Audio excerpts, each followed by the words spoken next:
Hi guys, welcome to weekly vlogs. നല്ല മഴയുള്ളൊരു ദിവസമായിരുന്നു. എന്നാൽ പിന്നെ ഒരു യാത്ര പോയാലോ എന്നങ്ങ് വിചാരിച്ചു. പത്തനംതിട്ട ജില്ലയിലെ വടശ്ശേരിക്കര ചിറ്റാറ് സീതത്തോട് റൂട്ടിലേക്കായിരുന്നു ഇന്നത്തെ എൻ്റെ യാത്ര. അതിൻ്റെ വീഡിയോസൊക്കെ പുറകിൽ വരുന്നുണ്ടേ. അപ്പോൾ എല്ലാവരും നമ്മുടെ ഈ ചാനലൊന്ന് സബ്സ്ക്രൈബ് ചെയ്ത് ബെല്ലൈക്കണും കൊടുത്ത് വെച്ചേക്കണേ, എങ്കിലേ ഈ വീഡിയോസ് വരുന്നവർക്ക് ഉടനെ അറിയാൻ പറ്റുള്ളൂ. അപ്പോൾ ഗൈസ്, ഞാൻ പോയ വഴി കണ്ട ഒരു കാഴ്ചയാണ് കേട്ടോ ഇത്. മിഷൻ 1 രൂപ ഭിന്നശേഷിക്കാർക്ക് വീട് വെച്ച് കൊടുക്കാൻ വേണ്ടി വയനാട് മുതൽ കാശ്മീർ വരെ സൈക്കിളിൽ യാത്ര ചെയ്യുന്ന ഒരു കുഞ്ഞു വലിയൊരു ഉദ്യമമാണ് കേട്ടോ ഇത്. നമുക്കെന്തായാലും ഇവരെ യാത്ര ഒന്ന് കണ്ടു നോക്കിയാലോ.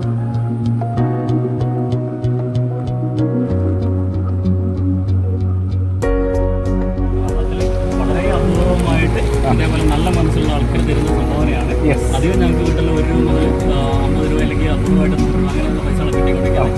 ഇപ്പം നല്ല വളരെ അപൂർവമായിട്ട് ടീച്ചേഴ്സ് അല്ലെങ്കിൽ ഡോക്ടർമാർ അങ്ങനെയുള്ള ആൾക്കാർക്കാണ് കൂടുതൽ പൈസ കൊടുക്കുന്നത്. എന്നാലും അപ്പോൾ നമ്മളെക്കുറിച്ചുള്ള ഡീറ്റെയിൽസാണ് ഇത് നമ്മുടെ യൂട്യൂബിലും ഗൂഗിളിലൊക്കെ ഉണ്ട്.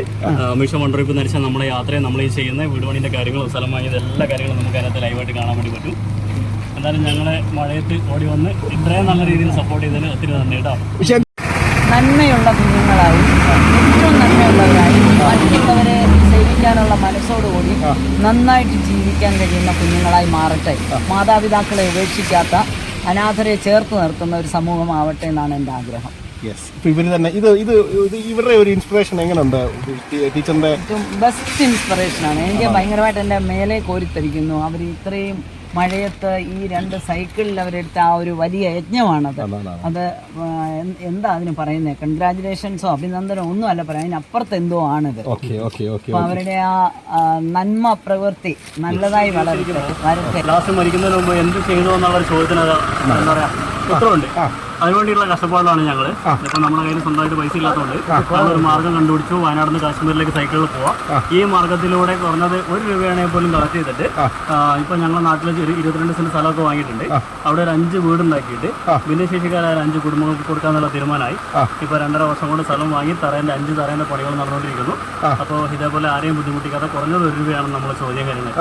അങ്ങനെ നമ്മുടെ യാത്ര കഴിഞ്ഞ് വീട്ടിലെത്തുമ്പോഴും ഞാൻ നേരത്തെ പറഞ്ഞ ആ ചോദ്യത്തിൽ ഉത്തരം. അപ്പോൾ ഞങ്ങൾ 2 ജീവിച്ചിരുന്നപ്പോൾ എന്ത് ചെയ്തെന്ന് ചോദിച്ചാൽ, ഇങ്ങനെ ഇന്ത്യയിൽ ആരും ചെയ്യാത്ത ഒരു പരിപാടി. അതായത് ഈ പ്രോജക്റ്റ് ഇന്ത്യയിൽ ആരും ഇതുവരെ ചെയ്തിട്ടില്ല.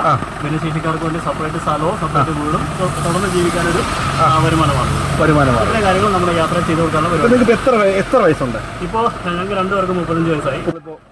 ബഡ്ജറ്റ് എന്തോ ഏകദേശം ഒരു ബഡ്ജറ്റ്? ഞങ്ങൾ വീട്ടിൽ നിന്ന് ഇറങ്ങുമ്പോൾ ഈ 2 സൈക്കിൾ മാത്രമായിരുന്നു. ഇപ്പോൾ 2 ജില്ല കഴിഞ്ഞപ്പോൾ ഒരു സ്പോൺസർ സഹായത്തോടെ ഇങ്ങനെ ആക്കി 83,000 രൂപ കൊണ്ടാണ് നമ്മൾ ഇത്ര കാര്യം ചെയ്തത്. സൈക്കിൾ ഓൾറെഡി ഉണ്ടായിരുന്നു. അതുപോലെ solar, battery, fan, phone charge ചെയ്യാനുള്ള സംവിധാനം, അങ്ങനെ എല്ലാം കൂടി 83,000 രൂപയായി. അതിങ്ങനെ പോയിക്കൊണ്ടിരിക്കുന്നു. ഇപ്പൊ എത്ര ജില്ലയിൽ എത്ര ജില്ല വരെ കവർ ചെയ്തു? ഇപ്പോൾ അത് 11ാമത്തെ ജില്ല. 11ാമത്തെ ജില്ല അല്ലേ? 11ാം ജില്ലയാണ്. പിന്നെ മാക്സിമം നമ്മൾ ചെലവ് ചുരുക്കുന്നതിന്റെ ഭാഗം കൂടിയാണ് ഈ യാത്ര കേട്ടോ. അതായത് ഈ സൈക്കിളിന് പ്രത്യേകിച്ച് ഇന്ധനം ഒന്നും വേണ്ട, ഇൻഷുറൻസ്, ടാക്സ്, അങ്ങനത്തെ സാധനങ്ങളൊന്നും വേണ്ട. റോഡിൽ കൂടെ വരുമ്പോൾ MVD ഒന്നും അങ്ങനെ പ്രശ്നമൊന്നുമില്ല. തീർച്ചയായിട്ടും വയറിലാക്കരുത്. ഇത് ബെഡ്റൂമാണ് ഇരിക്കുന്നത്.